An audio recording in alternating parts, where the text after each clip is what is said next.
yaitu selebgram transgender Issa Zega dipolisikan kasus dugaan penistaan agama. Buntut umroh pakai cadar. Transgender, iya kan kami merasa perempuan. Kan kami juga apalagi nutup aurat dengan cara bercadar. Bagaimana Ustaz dalam hal penyikapan agama ini menilai Ustaz? Jadi memang kalau kita kasih solusi. Assalamualaikum warahmatullahi wabarakatuh. Ustadz. Waalaikumsalam warahmatullahi wabarakatuh. Masya Allah, ini suatu kebanggaan sekali ya. Ini audiens kami dikasih solusi ini. Akhirnya kedatangan Ustadz Khalid Basalamah kesekian kalinya gitu Ustadz ya. Artinya banyak urgensi. Kalau udah dudukin Ustadz ini biasanya ada hal-hal yang memang menjadi kejanggalan dan juga pengaduan saya apa yang saya jalani dan alami berselancar di sosial media Ustadz. Masya Allah. Tapi yang terpenting adalah sebelum kita bahas saya mau doain Ustadz dulu ya. Semoga Allah selalu jaga Ustadz. Semoga Allah selalu berkahi ilmu-ilmu Ustadz itu Ustadz. Allahumma amin, sama-sama insya Allah. Ya amin ya Rob. Nah ini mengenai, sebenarnya ini menjadi satu highlight yang pertama kali kita mau bahas. Namun nanti pembahasannya sebenarnya detailnya akan ada di belakang ya. Yaitu selebgram transgender Issa Zega dipolisikan kasus dugaan penistaan agama. Buntut umroh pakai cadar. Jadi laki-laki tapi bergaya seperti perempuan. Nah ini rame nih. Nah kan, kenapa juga Ustadz nanti nyambung nih kan, antum juga punya usaha atau bisnis travel umroh dan seterusnya Ustadz ya. Nah sampai akhirnya bagaimana sikap dari pemerintah terhadap hal seperti ini gitu kan? Wah ini bentuk upaya tegasnya pemerintah nih, dipolisikan langsung. Mantap. Nah cuma memang nanti detailnya akan kita bahas satu persatu. Yang lebih terpenting adalah karena memang kita tahu bahwa dulu waktu zaman 2016-2017 tentang bentuk ketaatan sama pemerintah itu, saya pribadi Ustadz itu dapat ilmunya dari antum Ustadz. Di tahun 2016-2017 tuh di Blok M Masjid Nurul Iman. Nah, itu memantapkan saya bahwa oh iya kalau begini caranya memang kita nih hidupnya aman, tentram, ya kan? Yang ada 5 pilar kalau nggak salah yang kita beragama, menjaga jiwa, menjaga harta dan seterusnya. Betul. Nah plus sekarang ini kan lagi ramainya baru aja pelantikan. 100 hari kerja Presiden Pak Prabowo dan juga Mas Gibran, Mas Wapres itu belum ya? 100 hari kerja belum ya? Belum. Jadi 60 harian mungkin ya. Nah ini cocok sekali dari sudut pandang dari ekonomi syariah. Dan alhamdulillah juga saya juga ikut diperbantukan di pemerintah gitu, di tim dari bantu di tim ekonomi kreatif lah, Kementerian Ekonomi Kreatif. Ini menarik nih Ustadz, karena kayaknya Ustadz semua baju ada di Ustadz nih Ustadz. Biasanya kan dari sudut pandang tokoh agama doang, pengusaha doang. Nah ini kan antum kan tokoh agama plus pengusaha juga. Kita kumpulin aja semua Ustadz, kita bahas kesempatan kali ini. Fadhal Ustadz, barakallahu fiikum. Alangkah baiknya kita mulai dengan alhamdulillah wassalatu wassalamu ala rasulillah. Ya. Segala puji dan puja kehadirat Allah Subhanahu wa taala, juga salawat dan taslim kepada Nabi besar Muhammad sallallahu alaihi wa alihi wa sahbihi wasallam. Dengan hikmah Allah Subhanahu wa taala yang sangat besar untuk negara kita juga yang besar ini, Allah sudah menyelesaikan dengan hikmahnya pilpres, pilkada, ya dengan suka dukanya. Yeah. Gitu kan? Ada yang menang, ada yang kalah, karena memang kita menggunakan sistem demokrasi. Maka kita tetap bersangka baik bahwasanya Allah Subhanahu wa taala telah memilih yang terbaik buat kita. Semua pemimpin ini saya sangat yakin adalah pilihan-pilihan Allah Subhanahu wa taala. Dan dalam hadis Nabi sallallahu alaihi wasallam itu dibahasakan kalau orang yang sudah memimpin itu adalah pemimpin-pemimpin Allah di muka bumi. Begitu dijelaskan dalam hadis gitu kan. Seperti misalnya siapa yang menghina pemimpin Allah di muka bumi, maksudnya pemimpin yang sedang berkuasa di tempat dia, maka Allah akan hinakan dia. Dan siapa yang memuliakan pemimpin yang berkuasa di tempat dia, maka Allah pun akan memuliakannya. Jadi saya melihat ini adalah pemimpin-pemimpin yang luar biasa yang sudah Allah SWT pilihkan buat kita. Tinggal bagaimana kita, yang pertama itu sebagai masyarakat selalu berdoa kepada Allah SWT, kebaikan buat para pemimpin. Sampai kata ulama salaf diantaranya para sahabat, para tabi'in, mereka mengucapkan kata-kata, andai saja saya ini memiliki doa yang mustajab, yang saya tahu pasti mustajab, saya akan khususkan untuk para pemimpin yang sedang berkuasa. Karena kalau saya doakan buat diri saya sendiri, manfaatnya hanya buat saya. Tapi kalau saya mimpikan doakan untuk pemimpin, maka pasti akan manfaatnya dan masalahnya lebih besar. Oleh karena itu, saya mengharapkan untuk semua masyarakat, terutama kaum muslimin tentunya, kalau agama lain tentu dengan cara mereka sendiri-sendiri, tapi kalau kaum muslimin ini tidak meninggalkan setiap majelis taklim, terutama para ustadz, para asatidah, para kiai, yang mengajarkan umat tentang hukum agama ini juga di mimbar-mimbar mereka untuk tidak pernah berhenti untuk mendoakan pemimpin. Karena ini bagian daripada hal yang sangat dianjurkan. Kalau mereka punya program yang menarik, kita doakan agar sukses. Kalau mereka punya kekeliruan dan kekurangan, kita doakan agar mereka mendapatkan solusi dan memperbaikinya. Dan ini tidak asing kita dengarkan, seperti imam-imam haram di Masjid Haram Mekah, di Masjid Nabawi Madinah. Tiap Jumat, tiap ada momen-momen tertentu di mana mereka mengisi pengajian di masjid-masjid mereka, pasti mereka doakan pemimpin mereka, raja mereka, menteri-menterinya, bahkan semua angkatan bersenjata mereka, semua aparat keamanan didoakan kebaikan-kebaikan. Sehingga akhirnya doa-doa ini kita harapkan insya Allah akan menjadi pondasi dasar daripada berkahnya semua kegiatan setelah itu kan. Dan kita memang harus membersihkan hati kita. Mungkin di masa-masa lalu tuh saya melihat masih ada bekas-bekas luka yang sering dibawa bertahun-tahun di tengah-tengah masyarakat. Mungkin dia pada saat berharap yang menang adalah nomor sekian, tapi yang menang adalah nomor yang ini misalnya. Sehingga dia terbawa dengan arus itu dan tidak mau mendoakan atau terus membenci. Dan ini sesuatu yang keliru. Kan memang dalam olahraga, dalam kompetisi lah, itu kan harus ada menang dan kalah.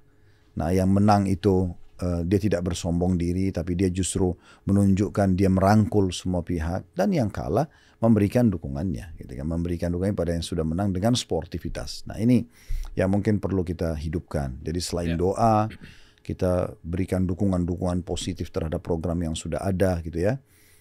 Itu kalau saya mendengarkan Syekh Sudais berdoa di 10 terakhir Ramadan, begitu juga di khutbah Jumat beliau, luar biasa itu. Kadang-kadang dari mungkin 1 jam doa itu bisa 15 menit atau 10 dan 15 menit itu doa untuk pemimpin mereka. Ini jarang sekali kita dengarkan gitu kan. Kita malah lebih banyak di Indonesia itu kalau sedikit saja ada kekeliruan, udah lenserkan, udah ganti. Dan ini sesuatu yang agak unik gitu. Yang sering saya bahasakan di pengajian, kita ini mirip seperti kita ini mirip seperti pemain bola.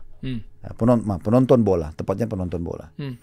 Jadi kita melihat pemain-pemain bola yang sudah sangat lincah dan sekian tahun mereka latihan dari kecil, pada saat satu saja penaltinya tidak berhasil, maka kita langsung menilai negatif di situ. Dan kita lupa penalti dia yang begitu banyak yang sudah masuk, dan memang manusiawi sekali kalau itu luput. Seakan-akan dia sudah lebih hebat dari pemain tersebut dan dia mengatakan udah ganti aja. Padahal sebenarnya belum tentu kalau dia masuk dia bisa tendang bola kan gitu. Nah ini yang mungkin di awal bahasan tentang masalah berhasilnya pilpres dan pilkada kita berharap betul-betul kita bisa mendukung sepenuhnya pemerintah kita, minta doakan kebaikan-kebaikan. Dan ingat kalau misalnya ada positif kita dukung, kalau ada sesuatu yang kurang atau kurang baik kita justru berikan masukan positif, kita doakan agar mereka bisa menemukan jalan keluarnya gitu. Masya Allah. Amin ya Rabb, barakallahu fikum. Mudah-mudahan Pak Presiden, Pak Prabowo, Mas Wapres, Mas Gibran gitu ya, ini dimudahkan segala program-programnya nanti ya kan. Menarik gak Ustaz, Asta Cita itu, karena memang akhirnya saya juga nyemplung ya di dalam ya, bantu di sektor di Kementerian Ekonomi Kreatif. Itu kelihatan bahwa ekonomi mikro pengen diangkat, Masya Allah gitu, UMKM didorong, gimana caranya eskalasi, targetnya kan pertumbuhan 8% di Indonesia untuk pertumbuhan ekonomi. Nah tapi menariknya gini, kalau kita nih sebagai konten kreator atau mungkin pengusaha apa segala macamnya, sebenarnya bagaimana cara kita menjalankan bisnis? Yang tentunya pasti dapat dukungan ya, supportnya, berkahnya, ridhonya dari Allah Subhanahu Wa Taala. Nah, bagaimana cara kita nih Ustaz? Ya ini sebenarnya Anin lagi ngadu nih Ustaz, ngadu gimana caranya bantu program pemerintah, ya kan? Kayak cara instannya sebenarnya ada nggak? Biar kita tahu lah bahwa pemerintah pasti kan nggak sempurna gitu. Tapi sementara suatu sisi jangan-jangan mungkin ada hal yang ganjal hati, tapi bagaimana cara menyikapinya tetap harus jalan gitu loh Ustaz. Apapun bentuknya, baru mau ngegas, ganjal hati yang dimaksud adalah yang pertama bahwa kayak nanti sorokannya sama aja bro, nanti begini bro, nanti begitu bro, ada duitnya nggak bro, karena stakeholdersnya kan banyak, ya kan, swastanya banyak nih. Nah kita nih kadang gimana caranya nih Ustaz biar plong gitu loh jalannya. Pertama sekali saya mengikuti semua penyampaian Pak Prabowo ya, dari pada saat beliau pelantikan. Dan banyak sekali beliau mengadakan kunjungan ke negara-negara, lalu menyampaikan juga gagasan-gagasan beliau di G20 kemarin. Saya melihat sebenarnya tipe presiden kita ini sudah sangat ideal sekali. Gitu ya. Wah, Masya Allah. Ya, maksudnya selain kepribadian yang penuh kedisiplinan kena militer, kemudian juga mungkin umur ya, faktor umur juga. Di umur yang sekarang itu saya yakin pengalaman hidup yang sudah sangat matang gitu ya. Terus beberapa kali memang berusaha ingin menunjukkan agar bisa memimpin, tapi memang Allah takdirkan belum ya. Kalau saya melihat dari pidato-pidato beliau, ya, ini baru beberapa hari berjalan, tapi sudah dengan penuh ketegasan, penuh kejelasan dan transparansi, dan coba memilih orang-orang yang membantu beliau itu dari orang-orang yang mungkin dianggap ijtihad beliau ya, berusaha ini orang yang terbaik lah di bidangnya. Misal contoh, maka ini luar biasa. Saya melihat ini tinggal bagaimana kitanya, orang-orang yang ada di sekitar beliau, misalnya pun ya, berusaha untuk memberikan dukungan sepenuhnya, apakah di sektor ekonomi, sektor politik, keamanan, apa aja lah. Begitu juga dengan masyarakat harusnya memberikan dukungan. Kalau saya melihat ini, mungkin saya menemukan pribadi, satu-satunya presiden mungkin selama saya melalui, saya kan mungkin dari fasenya Pak Soeharto gitu ya.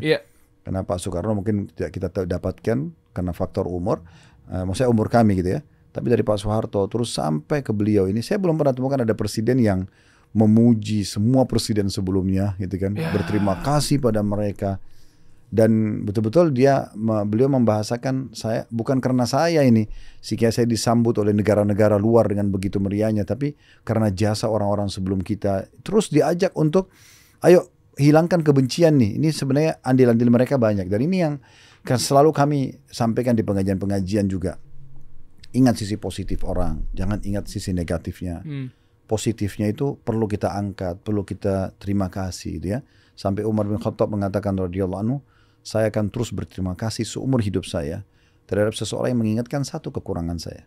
Jadi beliau berusaha coba justru memberikan nilai seseorang yang mengingatkan satu keburukan. Dia tidak akan lihat keburukan orang itu lebih banyak, tapi kebaikan karena dia mengingatkan satu hal yang positif. Atau satu yang kurang supaya dia bisa perbaikin gitu ya. Dan Ali mengatakan radhiyallahu anhu, saya akan terus coba mengabdi seumur hidup saya bagi orang yang mengajarkan kepada saya satu huruf. Nah seperti itulah. Saya melihat kayak tadi yang antum tanyakan, bagaimana kira-kira ini kita mau membantu sektor ini. Saya coba jawab dari dua sisi. Ada satu pepatah bahasa Arab mengatakan jarib ta'rif. Artinya coba kau akan tahu. Sekarang dari mana saya bisa tahu kebutuhan saya terhadap sebuah program di saat saya tidak coba terjun ke situ? Kalau cuma secara teoritis, maka itu akan beda sekali dengan praktek di lapangan. Oleh karena itu, pepatah bahasa Arab ini mengatakan coba terjunlah, terlibatlah. Mau masuk ke satu universitas misalnya, atau fakultas, pasti kita awalnya semua mahasiswa akan sama kan? Bisa nggak sih saya laluin? Nanti apa akan dipelajari? Saya bisa lulus gak? Itu akan sama pertanyaannya. Tapi orang yang sukses adalah orang yang masuk, dia tekuni, dia coba, berusaha, sampai akhirnya dia bisa saja menjadi orang yang nomor satu di kampus itu atau fakultas itu kan. Begitu juga dengan jenis usaha tertentu. Kita mau buka misalnya di sektor ekonomi, mau buka jenis usaha tertentu, pasti kalau saya misalnya pada saat Allah amanahkan kami restoran, travel, kalau mau dipikir-pikir, spesialis saya agama, tapi terjun ke bisnis ini bisa nggak sih? Tapi bagi saya, jarib ta'rif, coba kau akan tahu. Kalau kita sudah coba, kita sudah berusaha, ternyata memang itu bukan bidang kita dan kita tidak bisa menemukan solusi untuk mengembangkan ide tersebut, oke, kita pindah ke yang lainnya gitu kan. Tapi ternyata bisa gitu. Nah kebanyakan orang itu, dia putus tengah jalan, belum coba, kayaknya saya nggak bisa. Bahkan kalau kita sederhanakan di makanan aja, kadang-kadang cuma melihat warna, warnanya gelap, kayaknya nggak enak, kayaknya. Coba dulu kan gitu. Mungkin dia manis, mungkin dia enak. Nah seperti itulah. Mungkin itu sisi pertama. Jadi saya memberikan dukungan seperti antum sudah bergabung di pemerintah, tadilah di ekonomi kreatif atau apa. Dan teman-teman yang lain semua di kementerian itu, apa saja saya yakin semua ini baru buat antum. Pasti baru buat antum. Kecuali mungkin menteri yang sudah punya pengalaman sebelumnya. Tapi kalau enggak, beliau-beliau ini pasti baru. Tapi tidak ada kata terlambat. Kita boleh belajar, kita bisa tuangkan ide. Saya dapat informasi dari Haikal Hasan. Beliau juga sempat pada saat awal dipanggil oleh Pak Prabowo, beliau temu saya. Ya, beliau mengatakan, Ustaz, selain beritakan ke istri keluarga saya pertama, saya beritakan ke antum nih. Memang beliau minta saran. Gitu. Saya coba berikan masukan-masukan. Bagi saya itu sangat positif. Coba terjun di bidang itu, tekuni gitu kan. Dan beliau mengatakan, sekarang kita lagi diminta oleh Pak Prabowo untuk menyusun program 100 hari. Poinnya ini, poinnya. Pokoknya masing-masing melakukan program. Itu kan berarti menandakan Pak Prabowo pun tahu, semua ini masih belum punya pengalaman mungkin ya. Mungkin kebanyakan lebih paham teori. Oke, ajukan programnya. Kita jalan, saya akan backup. Gitu kan. Nah itulah yang disampaikan saya dengar juga dari para menteri kan. Menteri Agama juga membahasakan itu. Saya akan melakukan ini dan Presiden akan membackup. Nah itu kan program-program ini baru gitu kan. Ada yang baru, ada yang sudah lama tinggal dilanjutkan estafetnya. Nah saya yakin itu coba dulu. Coba buat program. Dan selebihnya tawakal kepada Allah. Allah mengatakan, فَإِذَا أَزَمْتَ فَتَوَكَّلَ اللَّهِ. Kalau sudah berazam, bertekad, tawakal Allah. Orang tidak akan mungkin tahu tanpa mencoba. Nah itu mungkin. Ya. Wah, Masya Allah. Barakallahu fiikum, Ustaz. Nah. Mungkin itu sebenarnya, itu yang pertama. Oh, pertama. Ada dua. Oke. Maaf, Ustaz. Yang kedua ini, jangan pernah batasi diri dengan teori dan pengalaman yang sudah ada. Yeah. Orang yang cerdas adalah orang yang tidak menutup diri. Bagaimana dia terus menggali pengalaman-pengalaman dari orang yang lebih pengalaman dari dia sebelumnya. Contoh dalam masalah rumah tangga, walaupun sudah 10 tahun berumah tangga, 20 tahun berumah tangga, kalau orang yang cerdas, dia tidak akan pernah berhenti untuk terus komunikasi dan konsultasi dan melihat pengalaman-pengalaman orang yang mungkin sudah 30 tahun, 40 tahun berumah tangga dan mereka bisa lebih sukses. Contoh, dia tidak mengatakan, saya sudah hebat, misal. Sehingga akhirnya dia selalu bertambah pengalaman ilmu dia. Nah, ini penting sekali. Sehingga walaupun kita pakar dalam bidang ekonomi, dalam politik, dalam militer dan seterusnya, tetap aja kita coba melihat sisi kelebihan yang ada di muka bumi ini yang kita bisa ambil pelajaran di situ. Sehingga kita bisa tarik. Dan dengan ini kita akan terus mau belajar dan mengembangkan. Biasanya dari situ keluar teori-teori baru. Yang membuat teori ini mungkin akumulasi dari sekian banyak teori-teori dan akhirnya atau kolaborasi tepatnya. Nah kemudian dia melahirkan sebuah ide yang mungkin orang lain juga akan mencontohi. Nah seperti itu. Oh, Masya Allah. Allah ibarik fiik, Ustaz. Nah ini asik banget ya Ustaz ya, menyikapi bagaimana mungkin saya juga akhirnya bergabung di bantu program-program pemerintah apa segala macam ya. Nah kita ini kan sebagai warga negara, ya teman-teman semua, kita semua lah. Nah cuma kan memang Ustadz Khalid ini sengaja saya undang teman-teman karena beliau adalah tokoh agama, beliau juga praktisi, pengusaha dan seterusnya. Oke, menariknya adalah kita ini kan harus taat sama pemerintah, apapun keputusannya dalam hal yang kebaikan ya, gitu kan. Nah, di sini halnya dengan ini jujur pertama kalinya.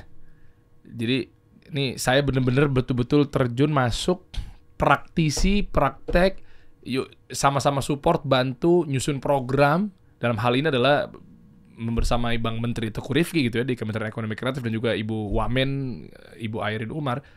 Ini mau tidak mau kan pasti kan kita bersentuhan sama masyarakat.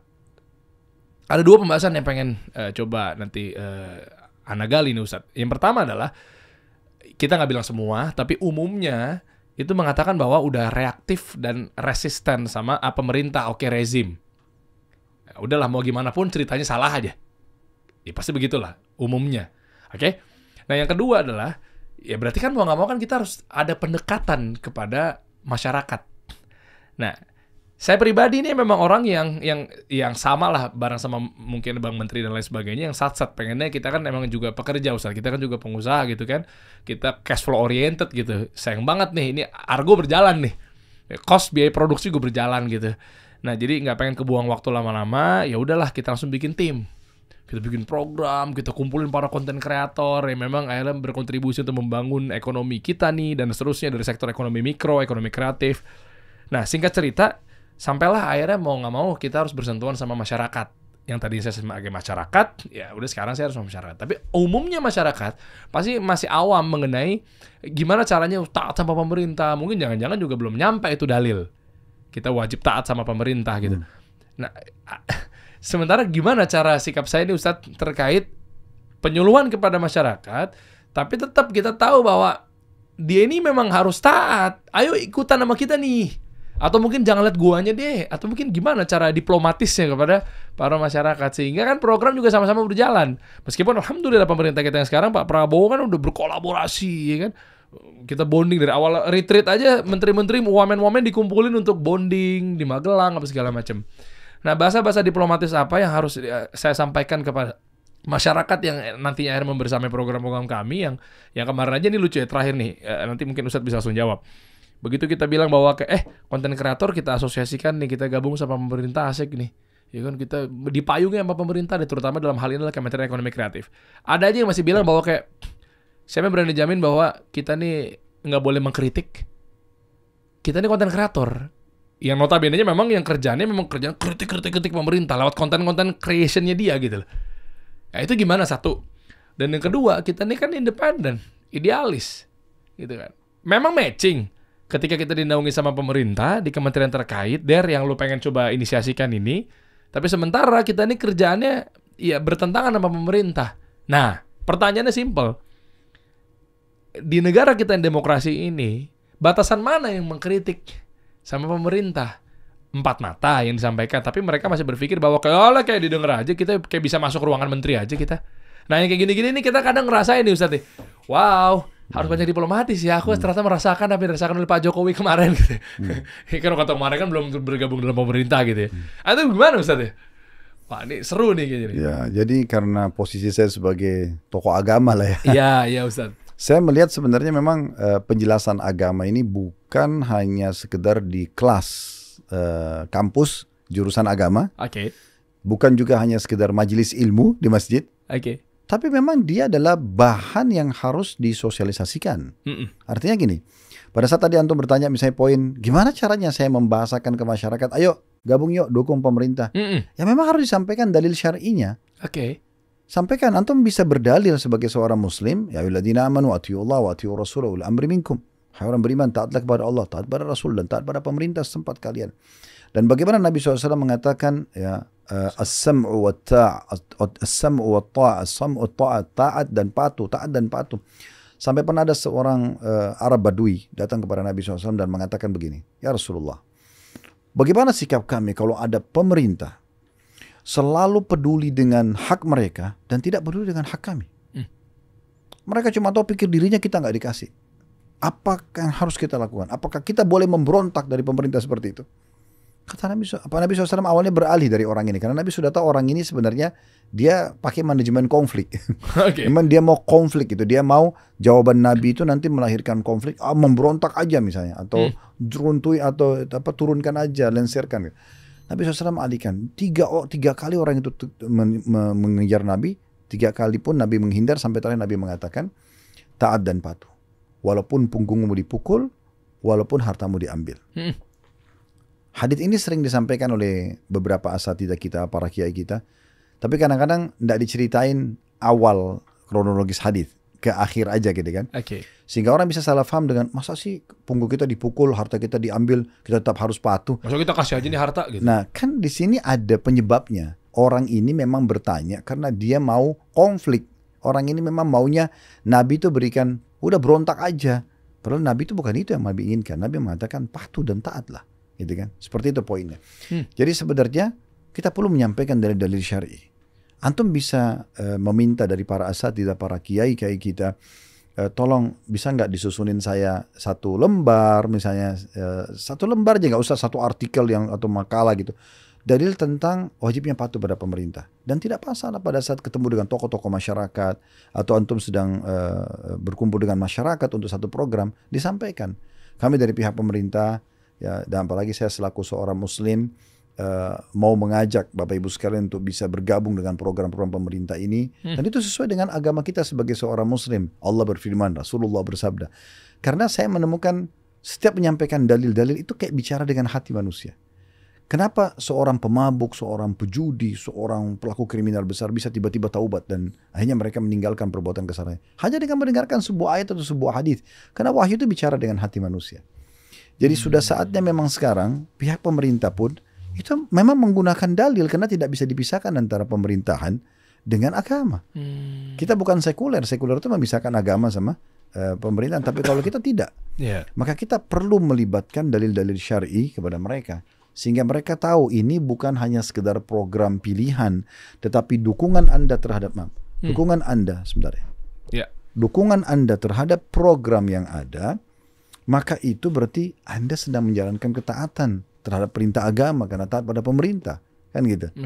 Karena selama bukan maksiat, maka harus taat dan patuh. Itu kan perintah Nabi SAW. Mungkin itu yang pertama. Jadi bagaimana kita membiasakan dalil syar'i itu sampai kepada umat, termasuk dalam program pemerintah. Karena itu yang sangat berpengaruh. Antum bisa bayangkan kalau ini dikumandangkan di khutbah-khutbah Jumat, dikumandangkan di setiap pertemuan, di setiap seminar, di setiap misalnya program-program pemerintah yang sedang disosialisasikan di tengah masyarakat, dibuka dulu dengan seperti itu kan. Ini program pemerintah, kami berharap masyarakat bisa mendapatkan manfaat 1, 2, 3, 4, 5, 6, 7 gitu kan. Dan Anda yang hadir, kalau yang muslim Anda tahu bahwasanya ada firman Allah begini, ada sabda Rasulullah begini, maka ini sinkron, ini antara ibadah sama program demi maslahat kalian. Nah gitu kan. Sehingga ini bisa ketemu. Nah itu mungkin poin yang pertama. Jadi bagaimana kita membiasakan agama ini sampai ke masyarakat, termasuk masalah harusnya mendukung pemerintah. Dan itu memang bukan direkayasa, bukan karena apapun persepsi orang yang mengatakan oh itu dukung rezimnya. Memang ini memang pemerintahan. Dan kita diperintahkan untuk taat gitu kan. Poin yang kedua, saya melihat subhanallah, semua baik atau buruknya sebuah program pasti ada pro dan kontra. Saya pernah bertanya pada Profesor Dr. Ziyad Abadi, salah satu pakar hadis di Jordan. Saya sempat mengatakan, Syekh, saya sudah coba menyusun materi semaksimal yang saya mampu. Dalil-dalilnya jelas, kita menggunakan media, semuanya transparansi. Apa yang kami sampaikan, kita tidak niat menyinggung orang, tapi hanya sekedar menyampaikan apa yang kami pahami selama ini. Dan negara kami sangat terbuka, pendapat boleh disampaikan. Kalau berbeda, bisa terima, bisa enggak, silakan gitu kan. Nah seperti itulah. Tapi kenapa masih banyak orang yang kontra? Beliau tersenyum sambil mengatakan kepada saya, Khalid, kamu mau semua orang begini dengan kamu? Enggak mungkin, pasti kan ada yang begini. Saya waktu itu sempat berenung, berapa detik saya langsung berpikir, iya ya. Artinya, kalau kita selalu mau sibuk mengikuti orang yang dislike kalau di YouTube itu, atau mungkin di kehidupan kita itu selalu yang kontra yang kita pikirkan, kita lupakan yang pro, program kita tidak akan jalan. Ya kan? Karena sebagus apapun program antum, tetap aja ada orang yang jahil, tidak paham, dia nolak, atau dia hasad, dia tidak terima. Kan gitu. Oleh karena itu nggak usah antum berpikir tentang masalah tadi yang antum khawatirkan. Nanti dia akan berpikir begini, dia akan mengatakan ini. Itu tidak penting bagi kita. Karena bagi kita adalah saya melakukan perbuatan benar atau salah. Mendukung pemerintah dalam program positif bukan maksiat kepada Allah, ibadah. Maka nggak usah peduli dengan perkataan orang. Karena kalau kita mau peduli dengan perkataan orang-orang yang selalu menilai negatif ini, tidak akan pernah berjalan program itu. Nanti mereka biasanya orang seperti ini, itu dengan berjalan waktu, ternyata program itu sukses. Oh baru tuh mereka melekat seperti semut pada saat madu tuh sudah tumpah gitu ya. Nah seperti itulah. Jadi kalau menurut saya yang kedua ini nggak usah terlalu berpikir tentang orang-orang yang kontra terhadap program yang ada, tapi kita selalu optimis jalan saja dan menunjukkan mana yang terbaik semampu kita. Oh Masya Allah, barakallahu fikum Ustadz. Meskipun nanti misalkan ketika udah masuk ke dalam program pemerintah, kita bantu program pemerintah, ya agak tajam nih pertanyaan ini Ustadz. Oke. Qadarullah misalnya berbenturan. Nah kita ini kan ya kita menjalankan kita tugas negara. Tapi ternyata program-programnya ya qadarullah ada pelanggaran-pelanggaran syariat. Apapun lah, kita nggak usah terlalu spesifik lah. Ya mungkin begini, ada yang begitu, ada yang pokoknya hal-hal yang memang ternyata ada ketidakhalalannya. Nah kita ini kan tugas sama pemerintah. Kita kacamatanya nih nggak usah jauh ke presidennya dulu, tapi adalah kami-kami yang tugas bagian dari ulil amri, bagian dari pemerintah. Nah kita kan harus mau nggak mau taat kan, jalanin. Oke, nggak usah nyampe ke rakyatnya, tapi kitanya dulu aja. Nah bagaimana penyikapan kita Ustadz? Sementara yang kita dengar, kita di bawah naungan pemerintah dan kita kerja juga untuk pemerintah, tapi sementara di dalam program-program yang dijalankan, qadarullah ditemukan hal-hal yang ada pelanggaran. Sikap saya gimana Ustadz? Nah, ini belum nyampe ke masyarakatnya deh. Kalau masyarakat nanti ada lagi nih pertanyaan yang berikutnya lagi nih. Sekarang dari mana ada jaminan buat kita kalau pemerintah sebenarnya atau misalnya ya langsung kita bicara misalnya Pak Presiden sudah paham kalau itu nggak boleh dalam agama? Oh ya belum tentu kan, sih. Iya kita kan coba sampaikan dulu Pak, tapi yang sebatas ilmu kami, pengetahuan kami, apalagi kalau kita bisa datangkan sebuah fakta, data. Kita bicara by data, dalil-dalil syar'i, tapi kami tahunya tidak boleh begini dan begitu, mungkin beliau berubah pikiran. Saya maaf saya sebutkan nama Ustadz Haikal Hasan waktu itu. Awal beliau bergabung sama pemerintah, beliau sempat datang sama saya. Terus dia bilang, saya tanya, gimana respon beliau Pak Prabowo dengan agama? Oh sangat bagus Ustadz, beliau bilang. Terbukti saya disuruh pegang halal haram ini, ya pokoknya sertifikasi halal beliau ya, kepala badan. Iya, ini berarti bentuk kepedulian karena beliau membahasakan kamu pasti bisa jalankan. Dan ini perlu karena umat Islam butuh dan seterusnya lah dengan bahasa-bahasa beliau. Terus saya tanya, secara pribadi bagaimana? Dia bilang, dia kasih contoh pengalaman beliau pribadi. Dia bilang saya pernah berkunjung pada beliau, begitu azan, terus saya kebetulan sama beberapa tokoh di situ mau sholat ke masjid. Ditanya oleh Pak Prabowo, kenapa nggak sholat di sini aja? Dia bilang, saya mengatakan, maaf Pak, dalam Islam laki-laki lebih baik di masjid. Itu Pak Prabowo langsung, oh begitu ya, baik. Langsung dipanggil asistennya, disuruh bangun masjid di situ. Keren, Masya Allah. Itu perkataan beliau langsung ke saya gitu. Artinya apa? Ternyata informasi tentang laki-laki lebih baik di masjid belum tentu sampai ke beliau.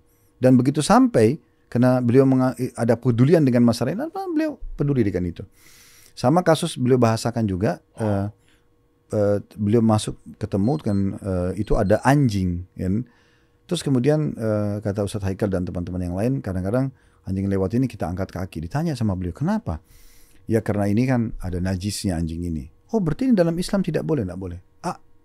Apa yang boleh? Ya selain ini kayak kucing yang lain. Itu langsung kata beliau, Pak Prabowo langsung suruh keluarin anjing itu dan bisa diganti dengan hewan yang lain gitu yang dibolehkan. Kalau saya melihat dari cerita pengalaman pribadi ini kan tidak terpublish ya. Tapi beliau sampaikan karena saya memang bertanya gimana respon beliau terhadap agama. Ternyata pedulinya sangat besar. Artinya sebelum kita langsung mencap ini kan haram nih, tapi pemerintah haruskan, seakan-akan bentrok antara pemerintah mau A, agama mau B. Ini kan belum tentu bentrok sebenarnya. Tiba-tiba disalahin, salah nih pemerintahnya, berontak. Jadi ke situ kan ujungnya muaranya. Padahal sebenarnya mungkin ini masih bisa menjadi bahan diskusi. Kalau kita bicara dengan akal sehat dan coba dengan retorika yang baik dan santun karena menghormati pemimpin, memilih sikon yang tepat untuk berbicara, retorika yang pas, saya akan ada solusinya insya Allah. Penjelasannya saya nggak expect Masya Allah tabarakallah ini ya. Semoga Allah jaga Pak Prabowo nih ya.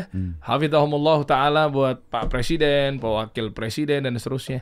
Ternyata memang dakwah itu harus hikmah saja. Betul. Nggak bisa kita das gitu.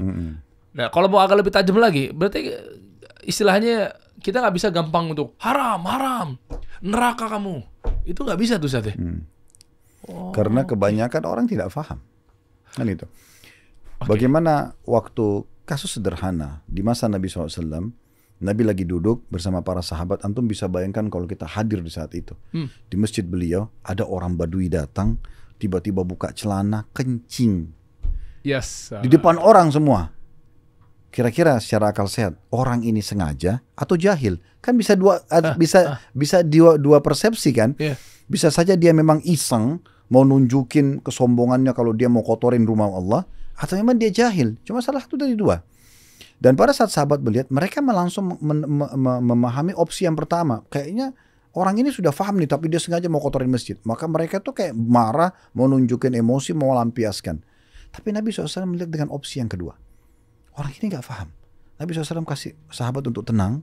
Setelah mereka tenang, saking atau sebagai bukti orang ini gak paham, sampai dia waktu sahabat itu tenang, dia lanjutin kencingnya. Terbukti waktu dia selesai kencing, karena gitu dalam riwayat, pada saat sudah selesai kencing, Nabi SAW menyuruh ambil bejana air, lalu Nabi siram, gitu kan, sudah siram, baru Nabi mengatakan, perbuatanmu ini tidak pantas untuk tempat seperti ini. Cara Nabi SAW ini luar biasa gitu. Beliau merangkul sambil mendahulukan dulu, mungkin orang ini belum tahu, mungkin orang ini belum sampai padanya informasi atau apalah gitu, bahasa yang cocok untuk itu. Akhirnya beliau mengatakan apa? Ya Allah, rahmatilah aku dan Muhammad, jangan rahmati yang lainnya. Gitu. Saking kesalnya mungkin. Iya, maksudnya kok langsung main gebukin aja nih gitu. Kan gitu, padahal belum tentu sampai kepada beliau. Saya berapa kali ngobrol sama beberapa teman, sama-sama kami kuliah jurusan agama. Di saat kami diskusi, ada saja beberapa tema, poin yang ternyata memang belum saya pahami atau belum difahami oleh beliau, oleh teman-teman saya gitu.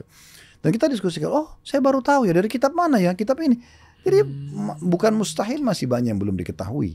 Kan gitu. Iya. Jadi coba kita ngambil opsi sangka baiknya dulu. Makanya kata Nabi SAW, iltamis li akhika udhra. Carikan alasan buat saudaramu. Kalau dia telat datang, jangan langsung sangka buruk. Oh, berarti dia memang ingkari janji segala macam. Coba cari dulu, pelajari dulu. Mungkin motornya tabrakan, mungkin dia kehujanan, mungkin dia tiba-tiba sakit perut. Carikan uzur dulu. Kalau betul-betul dia sudah ketemu dan tanya, dan dia bilang, oh ya memang saya sengaja sih nggak datang. Nah, oke, salahin dia. Tapi kalau ternyata dia, maaf ya, saya ketiduran, rumah saya kebanjiran, dan seterusnya. Saya pernah, subhanallah, selepas imami sholat di dekat kantor, habis asar, ada ikhwah yang datang telat gitu. Saya sambil bercanda sama beliau gitu. Mau sholat apa jam gini? Asar tapi sudah telat gitu kan. Siapa dia yang ngomong, Ustaz, tadi di restoran banjir, jebol atapnya. Terus beliau kirimkan ke saya videonya kan. Tadinya saya sudah sempat berpikir, kok orang ini telat sholat gitu. Tapi saya coba memberikan ruang dalam diri saya, coba tanyakan dulu. Ya, kemudian waktu saya bilang, terus ada masalah apa? Terus baru dia mengatakan ternyata ada masalah ini dan masalah itu. Jadi sebenarnya kita coba dulu lah. Ya, ini kalau kita gunakan dalam kehidupan kita akan sangat mudah untuk memecahkan banyak masalah. Apakah dengan suami istri, apakah dengan anak, apakah teman-teman terdekat, partner bisnis. Karena kita selalu dahulukan sisi positif. Dan coba kalau itu benar kita dukung, kalau itu salah kita bantu dia untuk keluar dari permasalahan itu kan. Wow, Masya Allah. Iya, jangan-jangan mungkin ya orang-orang yang di pemerintahan masih jahil tuh, misalnya belum tahu apa-apa ya, Seth ya. Ya mungkin dia belum berilmu apa segala macamnya. Tapi kita udah ngegas aja, langsung sikat aja apa segala macamnya. Terus ganjaran buat kitanya apa, Ustaz? Buat yang memang kita tahu bahwa oh ini salah, ini benar. Tentunya pasti pahala kalau ngingetin itu, Ustaz ya. Masuk juga sampaikanlah walau satu ayat. Itu masuk semua tuh di situ, Ustaz ya. Betul. Wow. Sekarang kalau kita berikan masukan dan berubah sebuah kebijakan karena masukan kita itu luar biasa. Salah satu yang dibahas oleh para ulama tentang keutamaan seorang tabi'in yang bernama Raja' bin Haywah. Raja' bin Haywah ini orang tidak banyak kenal. Beliau menteri sebenarnya, tapi nggak banyak dikenal. Tapi yang paling luar biasa yang dikenang beliau itu adalah bagaimana pada saat Sulaiman bin Abdul Malik, khalifah yang berkuasa di masa itu, beliau sakit keras dan beliau tanya Raja', kira-kira menurutmu siapa yang pantas menggantikanku? Waktu itu sudah ada kandidat raja karena ini kan sistem kerajaan. Pasti akan diganti oleh adiknya gitu. Tapi tiba-tiba Raja mengatakan, kalau menurut saya Umar bin Abdul Aziz. Umar bin Abdul Aziz ini bukan masuk dalam kandidat raja. Dia memang dari keluarga Umayyah, tapi dia nggak masuk dalam kandidat itu. Terus kata Sulaiman, kenapa kau pilih dia? Dia bilang karena orangnya begini. Dia cuma kasih masukan saja. Terus kata Sulaiman, benar. Tulis sekarang, kalau saya akan tunjuk khalifah setelah saya Umar bin Abdul Aziz. Padahal dia bukan masuk dalam orang yang mendapatkan turun. Tapi akhirnya betul-betul Umar menjadi khalifah. Dan selama 2 tahun belum memimpin. Tahun 99 sampai tahun 101. Itu nggak ada lagi orang yang mau menerima zakat. Nggak ada lagi orang susah. Bahkan pada saat beliau meninggal di tahun 101 itu, Kaisar Romawi sempat menangis. Karena merasa kehilangan orang yang sebaik dan seadil Umar bin Abdul Aziz. Pahalanya semua dipanen oleh Raja. Karena Raja cuma sekedar memberikan masukan. Ajib. Mantap. Mantap, bos. Jadi memberikan masukan, dan kita berikan masukan positif. Berapa banyak masalah yang kita lalui bertahun-tahun, begitu kita duduk dengan orang bijaksana dan tanya, lalu dia memberikan, menurut saya begini, sudah menjadi solusi. Iya ya, kok saya tidak terfikir. Coba ke sisi situ. Berapa banyak orang yang nakalnya itu ternyata karena dia tidak tahu harus melakukan apa.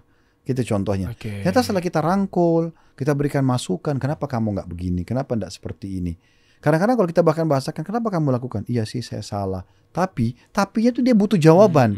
Apa saran kamu? Kan gitu. Oke. Nah ini kerucut lagi Ustadz. Akhirnya mengingatkan saya pada ini Ustadz. Kifarat. Yang waktu zaman-zamannya COVID kemarin kan, kita tahu kan kita harus disuntik vaksin apa segala macam ya. Ada kubu yang nggak vaksin, ada kubu yang vaksin. Tapi ada kubu juga yang memang yang mungkin dia mengamalkan, menjalankan gitu tentang dalil mengenai kifarat. Kayak misalnya mungkin yang lebih pantas adalah Ustadz kali yang sampaikan mengenai ya udahlah kita serahin aja sama pemerintah. Oh ntar ada chipnya bro, ntar di sini ditaruh ini, kita diatur. Wah ini Illuminati, wah jadi kemana-mana tuh. Jadi orang malas gue divaksin. Ada yang mengamalkan dalil seperti udahlah itu udah urusan pemerintah, udah tenang aja udah. Kalau memang misalnya ternyata ada yang salah udah pemerintah nanggung. Nah maksudnya memaknai ini bagaimana Ustadz? Sehingga jadinya dengan obrolan kita ini akhirnya banyak sebenarnya sembari tipis-tipis ya colongan-colongan yang sembari dakwah yang masuk ke teman-teman yang nonton bahwa oh begini loh cara penyikapan taat sama pemerintah tuh bukan sekedar siap taat tapi dia salah siap gitu loh, tapi ternyata ada ganjaran-ganjaran positif loh. Nah ini yang mungkin belum sampai yang sedikit dicermati video-video yang mungkin dari potongan-potongan guru-guru kita gitu ya, memaknai akhirnya kita ini benar-benar banyak manfaatnya ketika taat sama pemerintah. Kifarat tadi gimana Ustaz? Nah ini menarik nih. Ya saya sebenarnya belum tangkap 100% yang untuk masukkan dengan kifarat di sini ya. Mungkin Ustaz lebih pantas jelasin lah. Ya ketika intinya yang penting kita jalanin apa yang dimaksudkan pemerintah. Kalaupun misalnya kita maaf gitu, misal gitu ya, dibohongin atau mungkin dikhianati. Enggak, tapi dari penjelasan tadi antum saya sudah bisa tangkap. Tapi terlepas daripada istilah tadi antum, karena yang kita ada kan kafarah. Ya, kafarah itu kan berarti seperti pembersihan terhadap kesalahan. Tapi kafarah, ya terlepas daripada itu. Yang jelas gini, di sini kita bicara masalah akidah, keyakinan. Lingkup pemerintah-pemerintah yang ada di muka bumi ini, anggaplah meja ini adalah bumi. Sekian banyak negara dan sekian banyak pemimpin.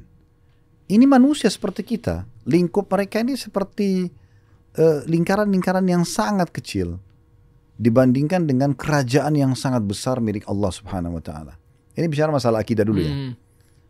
Jadi sehebat apapun makar, kalaupun ada makar yang dilakukan oleh seorang pemimpin tertentu, di antara mereka yang mau buat kejahatan, buat kriminal, merekayasa sebuah data, di atas semua itu ada Allah sang raja yang sebenarnya. Kan sifat Allah itu salah satu namanya kan Al-Malikul Mulk. Malikul Mulk itu raja di atas semua raja. Dan dalam hadis yang sahih dikatakan nanti pada hari kiamat setelah ditiup sangkakala yang pertama hancur semua yang ada di muka bumi dan di alam semesta ini yang Allah, kecuali yang Allah izinkan kan, Allah mengatakan Anal Malik aina mulukud dunia. Saya lah raja sebenarnya, mana raja-raja dunia. Karena memang sudah tidak ada semuanya gitu. Nah Allah Subhanahu wa Ta'ala ini mengawasi semuanya. Inna Allah kana alaikum raqiba dalam surah An-Nisa. Allah selalu mengawasi kalian. Itu sifat Allah Subhanahu wa Ta'ala. Allah itu alim, maha mengetahui. Allah itu hakim, maha bijaksana. Ini harus kita betul-betul tanamkan dalam diri kita. Kalau semua ini diawasi oleh Allah Subhanahu wa Ta'ala. Contoh misalnya yang lain supaya lebih difahami. Ada hadis Nabi SAW kepada para sahabat yang mengatakan, ya Rasulullah, bagaimana kalau kami dipimpin oleh pemimpin yang tidak berikan hak kami, tapi mereka lebih pikirkan hak mereka. Mirip riwayat tadi sebelum, tapi ini berbeda. Lalu kata Nabi SAW, yang kalian dapatkan dari mereka, terima dan syukurilah. Yang kalian belum dapatkan, mintalah kepada Allah. Jadi disuruh kembalikan ke raja yang sebenarnya. Karena waktu sudah ditentukan, atau waktu sangat terbatas. Artinya, raja zalim itu juga akan diminta pertanggungjawabannya nanti hari kiamat. Dia terbatas, dia akan meninggal, atau dia akan nanti selesai masa jabatannya. Dan akan diminta pertanggungjawaban. Kembali kepada inti daripada akidah. Kita punya Tuhan, raja yang sebenarnya, mengawasi semua ini. Sehingga tidak perlu ada pemikiran, oh ini nanti kalau kayak tadi itu, misalnya saya kalau divaksin, oh berarti ada chipnya, nanti saya akan dikuasai. Ini terlalu dangkal. Iya, pemikiran seperti itu. Untuk apa pemerintah melakukan itu? Dan itu memangnya gampang itu untuk masukkan chip, untuk bisa menguasai orang dan segala macam. Itu tidak semudah yang dibayangkan. Nah, maksudnya pun kalau benar gitu misalnya naudzubillah apapun itulah, mau peraturan yang nggak usah chip atau apapun itu, yang penting rakyat dikasih satu kebijakan, dikasih program, wajib dijalankan. Taunya ternyata ujung-ujungnya qadarullah bisa terjebak atau oleh oknum apa segala macamnya. Itu bagaimana? Kita bicara kepada pemerintah. Kita bicara sesuatu fakta. Menurut saya kita nggak usah bahas ke situ karena memang tidak ada faktanya. Kalau memang ternyata pemerintah buat kemarin vaksin segala macam ternyata sudah dikuasain, itu tidak ada kan? Ada sih, ya jadi kita nggak usah bilang nanti kalau terjadi bagaimana, seakan-akan rakyat ditipu, kan tidak ada. Kalau sudah terjadi maka fatwa keluar di saat itu.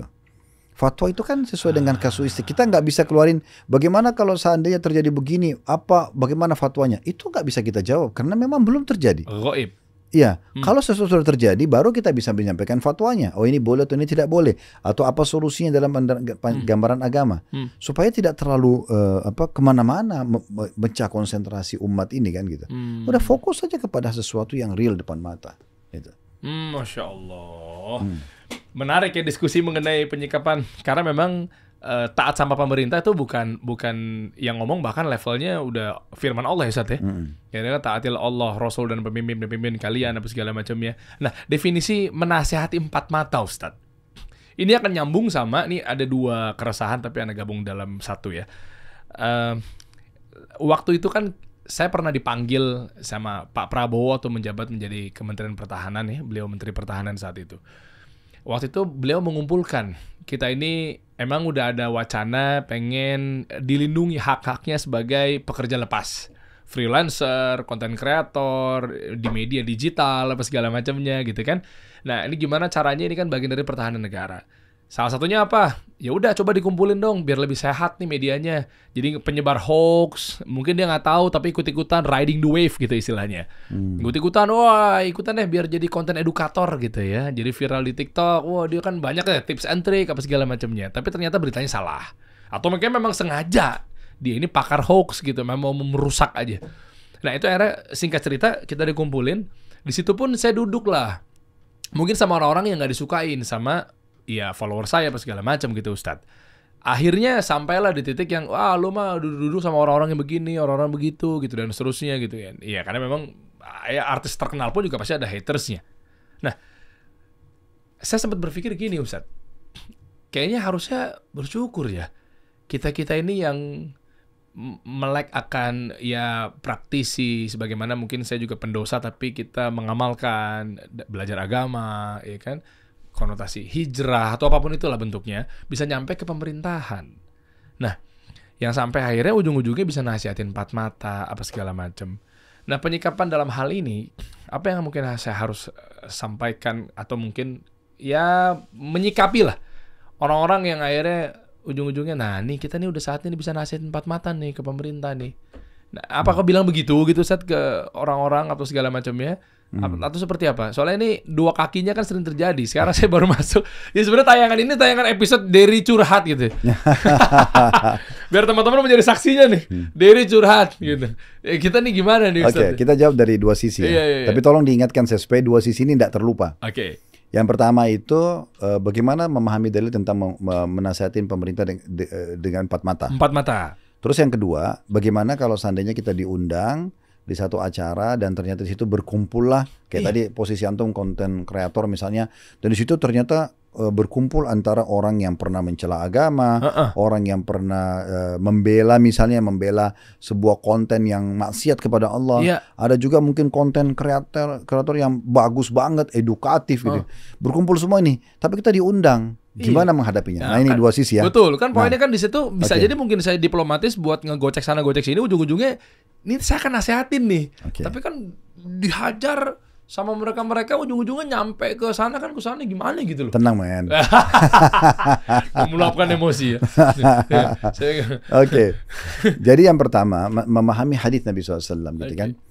Kalau melihat sesuatu yang tidak baik dari pemimpin, maka hendaklah dia merangkul menggangannya lalu mengajaknya berbicara empat mata gitu kan. Kalau diterima maka itulah yang diharapkan, kalau tidak diterima maka dia sudah lepas tanggung jawab depan Allah. Nah hadits ini adalah batasannya kepada orang yang bisa sampai kepada pemerintah kan gitu. Bukan semua orang. Karena nggak mungkin semua orang bisa memegang tangan presiden. Pasti mereka punya bodyguard, mereka punya protokol gitu kan, yang tidak mungkin semua orang, siapa saja masyarakat bisa pegang tangannya lalu mengatakan nggak boleh loh Pak Presiden, nggak boleh loh Pak Menteri, itu nggak mungkin. Jadi sini ada batasannya. Orang yang dimaksud adalah orang yang memang bisa sampai untuk menyampaikan empat mata. Contoh misalnya memang dia seorang tokoh masyarakat, tokoh agama, kepala suku, yang kira-kira pada saat dia mengajukan diterima. Oke, pada saat itu dia berikan masukan. Seperti kasus Atha bin Abi Rabah, rahimahullah, seorang ulama tabi'in, pada saat dia mendatangi Hisham bin Abdul Malik, seorang khalifah, dan dia ingin memberikan nasihat. Karena dia tokoh masyarakat, maka dia pada saat izin disambut, dan hanya beliau berikan masukan. Gitu kan? Beliau berikan masukan, duduk berdua di singgasananya, dan semua diterima masukannya. Jadi kalau kita ingin bahas panjang pertemuan itu. Tapi yang jelas seperti itulah. Nah, kalau misalnya kita ternyata masyarakat biasa, kita nggak bisa sampai. Oke, coba cari siapa di antara tokoh masyarakat, atau mungkin pemerintah membuka sebuah link itu memungkinkan untuk masyarakat mengadu. Misal. Nah oke, kita berikan masukan di situ misalnya. Ya kita setelah itu lepas tanggung jawab depan Allah SWT. Sudah kita sampaikan, diterima alhamdulillah. Tidak diterima ya sudah. Tapi kan kita sudah menyampaikan. Tugas kita kan itu. Toh juga ajal ada batasnya. Semua akan dipertanggungjawaban gitu ya. Nah jadi batasan hadis itu adalah orang-orang yang punya kompeten untuk bisa ke sana. Jadi tidak semua orang. Kalau tidak semua orang gitu kan, tidak mungkin semua orang bisa langsung main ngomong sama para pemimpin. Sisi yang lain sekarang, bagaimana kalau seandainya pemimpin itu mengumpulkan kita semua? Jadi gini, yang dilarang dalam syariat adalah duduk dengan ahli maksiat dan pelaku-pelaku kriminal atau pelanggaran-pelanggaran agama dan berkasih sayang sama mereka. Misal kita sudah tahu orang ini benar-benar benci dengan Islam dan sudah tegak hujah padanya. Itu orang di garis bawah ya. Tegak hujah padanya itu maksudnya telah sampai argumentasi jelas. Kalau kamu itu salah loh. Kayak tadi saya kasih gambaran sebelumnya kan. Gimana kita pilih opsi anggap dia belum paham. Sehingga kita leluasa dengan lapang dada untuk ngobrol dulu. Kamu udah tahu belum? Harusnya begini. Mungkin dia belum tahu. Misal contoh. Jadi kita bisa coba sebelum kita menghakimi orang ini buruk atau baik. Kita walaupun dia sangat buruk dalam pandangan Islam, coba kita ngobrol, tegakkan hujah. Kalau sudah tegak hujah padanya, argumentasi sudah disampaikan dan dia tahu diri, memang saya tahu kok, tapi memang saya benci Islam. Oke, clear. Berarti umat Islam semua sudah langsung bisa menilai kok, orang ini memang musuh Islam kan gitu. Tapi kalau belum ada orang yang menyampaikan kepada dia hujah atau argumentasi, lalu kita main vonis itu nggak boleh kan gitu. Jadi itu dulu. Jadi satu sisi, misalnya antum lagi diundang nih sama beberapa teman-teman konten kreator oleh Pak Prabowo contohnya, dipanggil duduk. Ternyata di situ ada yang hadir orang-orang yang mungkin pernah ada konotasi negatif atau sesuatu yang negatif tentang Islam. Kan bisa saja melalui antum sampaikan dulu pernah kamu buat konten bro gini-gini misalnya. Kamu tahu nggak itu kalau gini-gini mengganggu umat Islam, ada yang protes. Mungkin dia belum tahu. Kalau telah sampai padanya hujah gitu kan. Oh ya mungkin saya salah. Oke saya coba perbaikin. Karena saya berapa kali ketemu sama beberapa orang yang memiliki media dan ternyata mereka keliru. Pada saat kita berikan masukan. Oh gitu ya Ustadz ya. Oh ternyata nggak boleh ya. Jadi kadang-kadang mereka itu hanya sekedar mau heboh. Supaya follower bertambah seperti biasa lah. Viewer juga. Itu targetnya. Sehingga ada yang sengaja buat konten membingungkan pemerintah, ada yang sengaja buat konten untuk menghebohkan misalnya aparat keamanan. Itu berapa kali saya tegur, misalnya kadang-kadang ada kami temukan, tapi memang cuma saya tegur pribadi gitu ya. Akhi, saya dapat informasi begini-begini, kenapa harus seperti ini? Follower bisa didapatkan dengan edukasi kok. Berikan sesuatu yang terbaik, informasi yang terbaik. Banyak negara kita kaya dengan informasi yang bisa kita angkat, alamnya, pendapatannya, struktur pemerintahannya. Banyak banget yang bisa kita angkat jadi konten. Kenapa harus cari yang negatif sih gitu? Dan ternyata mereka terima, ya kan? Berarti sekarang bagi kita, bagi kami, saya di luar nih, antum lagi kumpul. Tugas saya nggak boleh langsung menilai negatif dong. Dia kumpul sama orang-orang itu berarti dia juga anti Islam dong. Gimana sih? Kan dia lagi diundang oleh pemerintah dan pemerintah lagi ingin maslahat. Bisa saja pemerintah dan orang yang sedang jadi negatif kontennya tadi belum sampai padanya argumentasi kan gitu. Maka tugas si Dery menyampaikan kepada pemerintah, menyampaikan dengan cara yang santun dengan orang itu juga supaya mereka bisa berhenti, yani tidak lagi masuk ke arah sana karena ditegakkan argumentasi yang benar itu salah loh. Nah gitu kan. Nah seperti itulah.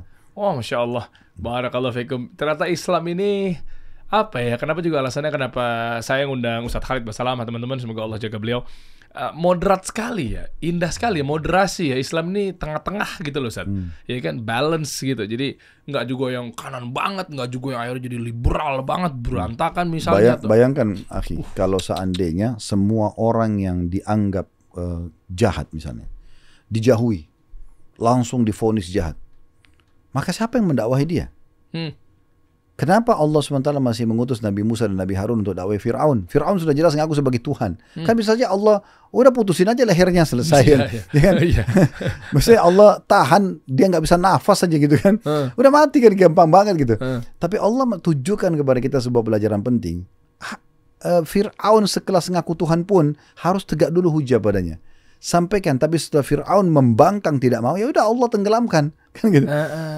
Tegakkan dulu hujah pada orang, sampaikan dulu dengan cara yang baik. Kalau saya melihat pribadi ya, di alam dakwah yang saya lakukan, saya lebih senang mendakwai justru orang yang belum dapat hidayah dibandingkan orang sudah dapat hidayah. Karena orang dapat hidayah itu sebenarnya tidak sulit ya. Sholat yuk, udah azan, mereka langsung pada ke masjid kan. Tapi orang yang belum sholat ini siapa yang mau bantu? Jangan langsung, nggak sholat, kita benci. Nggak pakai hijab, langsung kita benci. Atau dia ngomong jorok sesuatu, berarti orangnya jahat. Akhi, luruskan dulu, nasihatin dulu. Allah memerintahkan dalam Al-Quran, Udu ila sabi rabbika bil hikmati wal mau'idatil hasanah wajadilhum billati hiya ahsan. Berdakwalah engkau hai Muhammad jalan Tuhanmu dengan hikmah, penuh kebijaksanaan, tutur kata yang tepat, waktu yang tepat. Ya kan, kita bicara sesuai dengan level pendidikan mereka, jabatan mereka gitu. Dan kemudian masuklah dengan mau'idah hasanah. Kalau orang itu tidak sholat, kita mulai dulu dengan keutamaan orang sholat. Dapat apa sih dia? Kalau dia tolak, baru kita sampaikan ancaman tidak sholat. Jangan nggak sholat kamu masuk neraka loh. Orang pasti defense duluan. Tapi bagaimana sholat itu ada hadis Nabi SAW, sudah dengar belum? Nabi bilang, bagaimana kalau depan rumah kalian ada sebuah sungai yang mengalir dengan deras airnya dan sehari orang itu mandi 5 kali. Apakah masih tertinggal kotoran di badannya? Para sahabat mengatakan tidak. Begitu loh perumpamaan sholat 5 waktu. Berarti nggak bisa langsung vonis ya, kamu neraka kamu, apalagi yang kan katanya kan kalau yang misalnya ngaji, pengajian, berjenggot, cingkrang itu kan mudah mengkafir-kafirkan. Sampai segitu juga sebenarnya nggak begitu ya Ustaz ya, cara dakwah ya Ustaz. Iya dong. Oke. Iya jelas. Ya, kita kembali ke firman Allah SWT tadi. Jadi kalau kita mau berdakwah di jalan Allah itu, dan saya bilang tadi sebenarnya saya lebih cenderung kepada orang yang belum dapat hidayah, itu adalah target yang sangat baik. Sehingga kita bisa merangkul dia supaya dia sampai kepada level tahu, dari tidak tahu menjadi tahu. Iya. Jadi bodoh menjadi pintar gitu ya.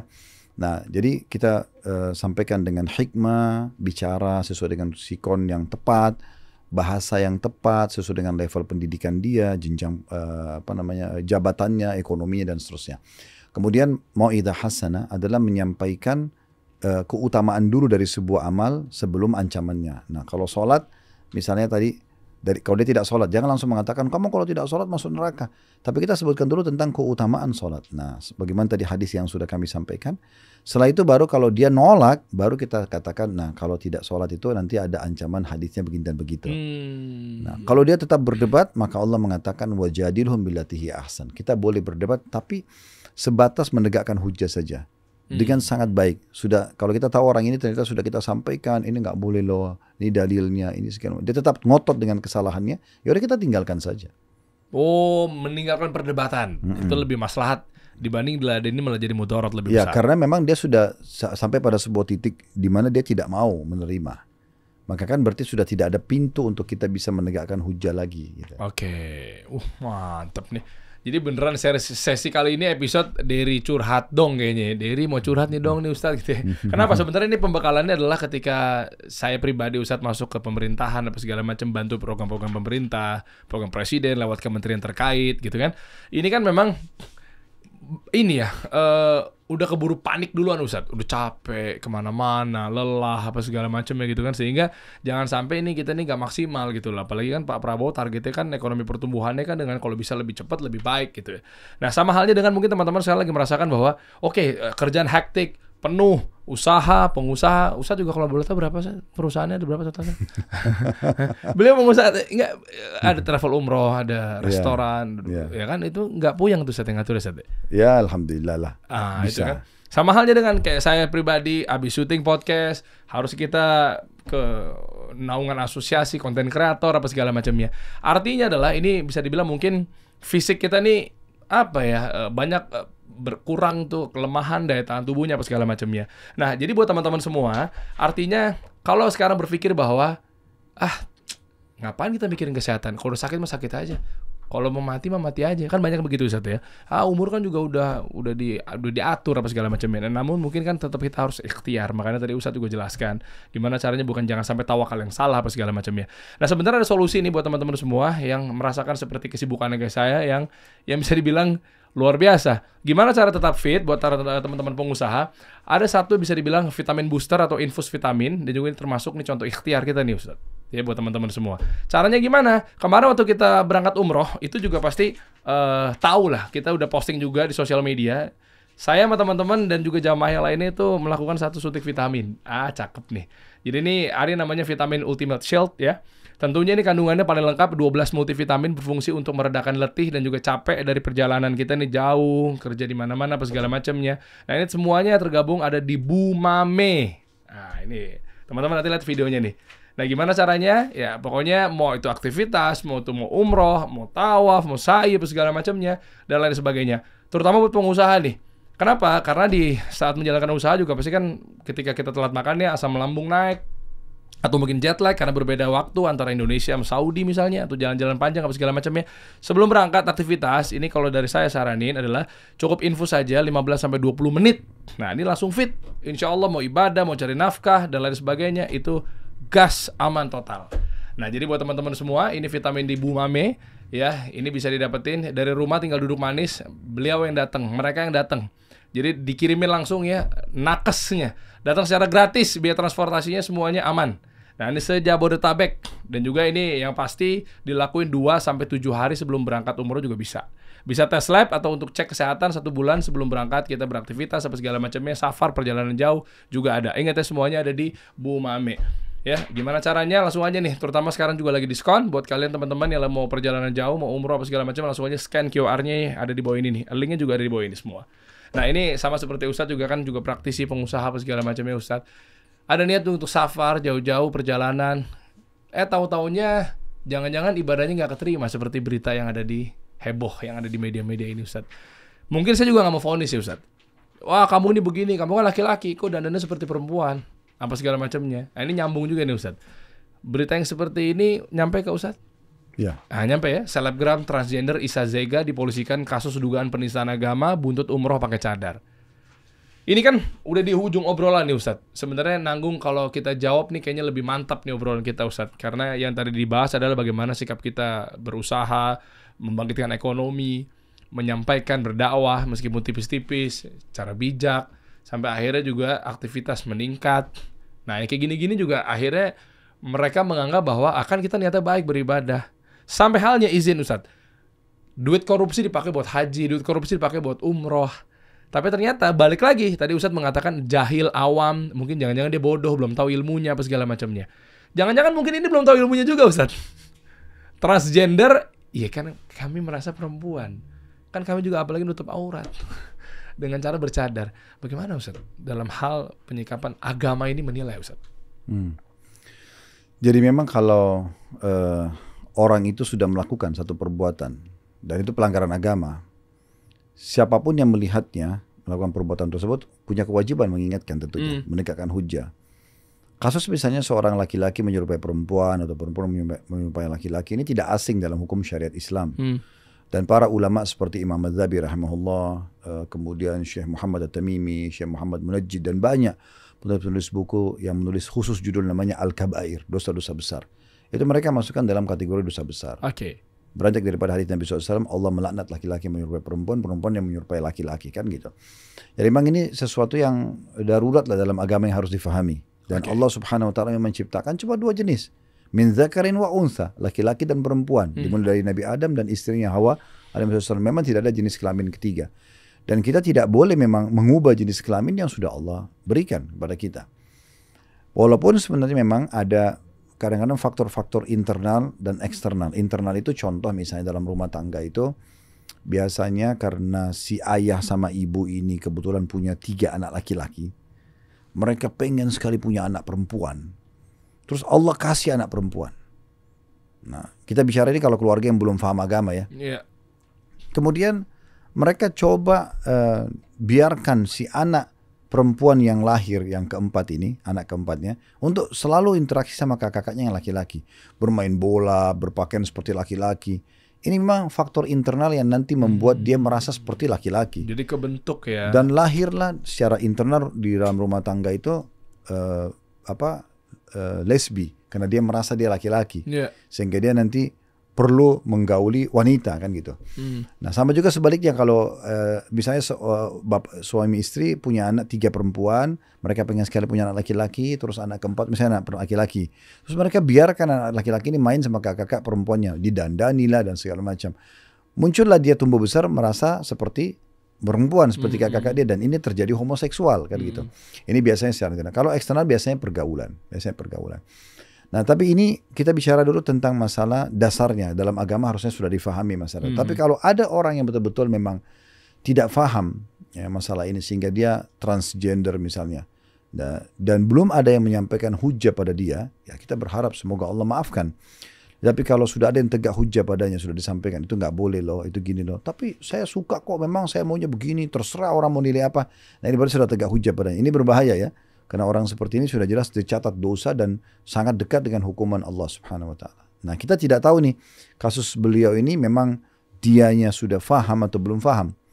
Kalau dia sudah faham, maka tentu ini tidak boleh dilakukan. Hukumnya haram dan betul penistaan agama. Apalagi memang kalau sampai dipolisikan segala macam. Karena memang kenapa dia harus tampil sebagai seorang wanita yang akhirnya dia masuk di saf wanita, ya kan gitu. Mungkin dalam saf wanita di Masjid Haram, Masjid Nabawi itu ada wanita yang bercadar, mereka tidak biasa buka cadarnya kecuali di depan mahramnya, akhirnya dibuka depan dia, gitu kan. Atau mungkin apalah, dia bisa berteman, dia bisa bergaul, dan dia bisa bahkan kalau sampai ke kamar hotel misalnya kumpul sama ke toilet, ya, kan dia bisa melihat segala macam bentuk badan, tetap aja dia alaminya kan laki-laki. Mau nggak mau ada persentase dalam dirinya walaupun dia berusaha untuk jadi feminim, untuk dia tetap laki-laki kan gitu. Dia tetap punya syahwat, dia tetap diharamkan untuk melihat dan segala macam hal. Nah ini kan efeknya sangat besar secara hukum agama. Jadi orang seperti ini memang yang sudah sangat tepat untuk ditegakkan hujah padanya. Pihak pemerintah bisa turun tangan untuk memanggil tokoh-tokoh agama, menjelaskan pada dia hukum.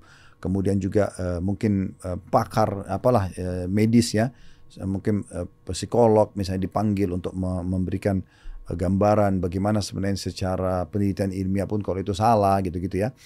Setelah tegak hujah padanya, kalau memang dia tidak bertaubat, dia tidak mau kembali, ya udah itu silakan, hukuman boleh ditegakkan pada dia. Tapi kalau dia tidak paham, maka dia harusnya menyampaikan, ditegakkan hujah lalu kemudian dia sampaikan maaf, dia tidak akan melakukannya lagi dan segala macam gitu. Oke, tapi artinya ibadahnya keterima nggak Ustaz? Nah, kalau soal ibadah itu kembali kepada Allah Subhanahu wa ta'ala. Bukan hak kita tahunya bahwa oke, begitupun kita menilai diri kita sendiri. Oh, kita udah khusyuk banget di sholatnya, dapat ya pahala segini nih. Sama ya Saleh. Menilai orang aja kita mungkin nggak bisa langsung judgment gitu. Mungkin kalau kita mau pisahkan antara apakah umrohnya sah atau tidak. Kalau dia memenuhi rukun-rukun umroh, ya, dia niat di miqat, dia pakai ihram, dia tawaf, dia sa'i, dia tahallul, mungkin itu terpenuhi kan gitu. Tapi permasalahannya adalah dia di sini menjadi perempuan, padahal dia laki-laki. Nah ini kan jadi dosanya di situ, ya.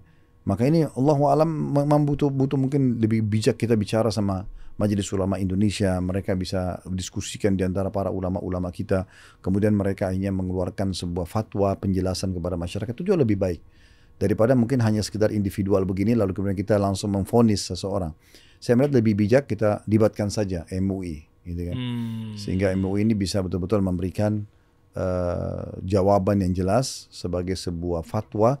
Ternyata tidak boleh seseorang muslim walaupun dia transgender untuk umroh atau haji dengan pakaian lawan jenisnya, misalnya perempuan gitu kan, atau sebaliknya. Ya. Gak boleh perempuan terus kemudian dia kena transgender lalu dia tampil sebagai laki-laki, ya, akhirnya berinteraksi sama laki-laki pakai ihram yang terbuka. Itu lebih parah lagi tuh, karena kan dia terbuka auratnya kan, rambutnya kelihatan, pundaknya segala macam, karena ihram kan memperlihatkan pundak sebelah kanan. Kalau perempuan itu berbahaya sekali. Saya pernah lihat itu ada cuplikan kalau nggak salah jemaah umroh dari India, itu memang perempuan gitu ya, cuma dia tampil seperti laki-laki. Oh ya. Sehingga dia pakai baju ihram dan segala macam. Ini kan fitnahnya besar sekali. Fitnahnya besar sekali.